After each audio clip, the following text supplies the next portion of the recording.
I'm the descendant of Choctaw slaves, as well as Pocasset Wampanoag as well.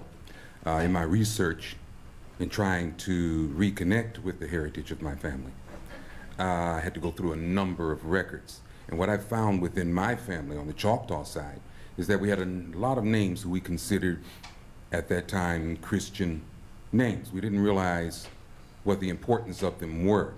When I came along in the black movement and joined the black movement, we had this move to take on Pan-African names.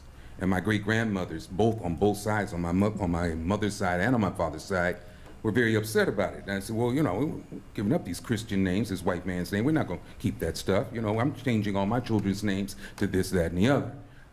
They said, well, no, you can't do that.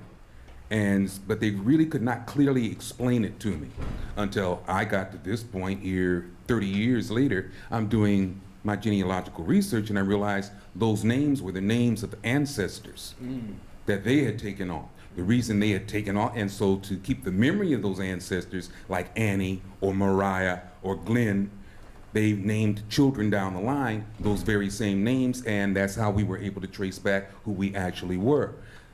The reason the names were changed is because I think what's missing here is the fact that as opposed to the African slave, the Native Americans had bounties on their heads.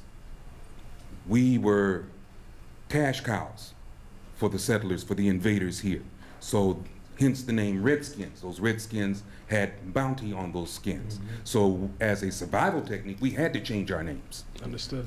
We had to blend in. Sure. And then came along the census takers who took us from Indian to Negro, and from Negro to mulatto, and now black and African American, to wipe out the very memory of us being here so that there's no claim to the land by our people.